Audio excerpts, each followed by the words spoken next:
Hi, my name is Sam Lamar, and my informative speech is about an incredibly talented individual and a great music entertainer, Elvis Presley. Elvis was born into a poor, working class family to Vernon and Gladys Presley on January 8, 1935. As Elvis grew, he was exposed to gospel, blues, country music that he listened to. Elvis was a white Southerner who sang blues laced with country and country laced with gospel to become the most influential entertainer in the history of popular music. Elvis was rock and roll's first real star. He was also one of the most important cultural forces in history. His music, dance moves, clothing, and his attitude embodied the rock and roll culture of the 1950s. He was fresh and new and became a pivotal figure in the history of rock music. He was a symbol of teenage rebellion, establishing a youth culture and defining rock and roll's new sound. Teenagers began to listen to rock and roll music on 45 RPM record players and transistor radios.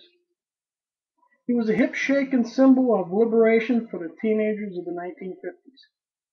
After World War II, young people in America began to find their own identity, develop their own interests, and create their own idols. He became a teen idol and a role model for generations of cool rebels.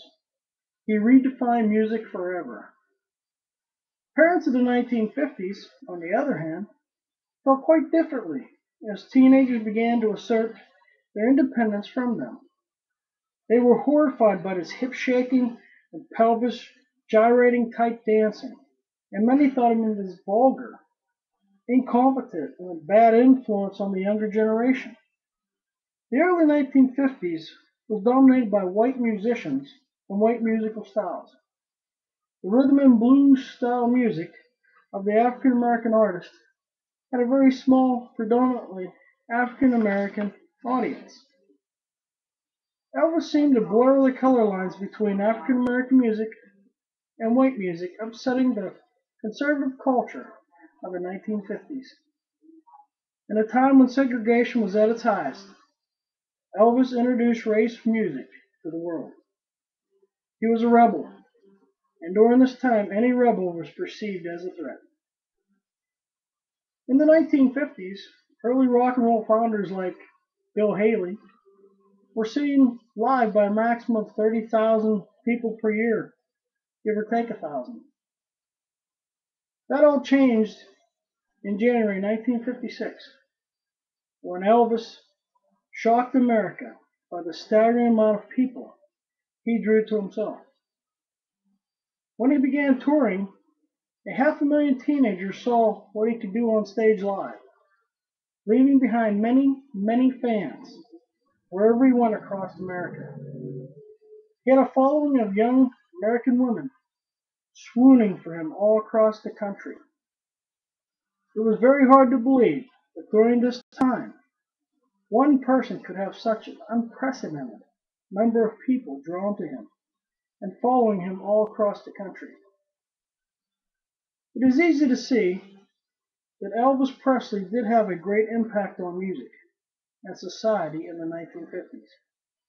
Many believe he was a bad influence on society, but that is not the case. He was a good influence on society.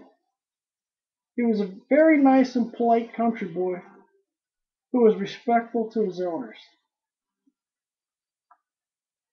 He also facilitated communication between teenagers and their parents. It cannot be disputed that he opened up doors for many artists, and if it were not for Elvis, we would not have the music that we have today. He also showed that the American dream could be obtained by anyone. A poor boy from Tupelo, Mississippi, with great talent and a tremendous amount of ambition, didn't stop until he became the king of rock and roll. Thank you.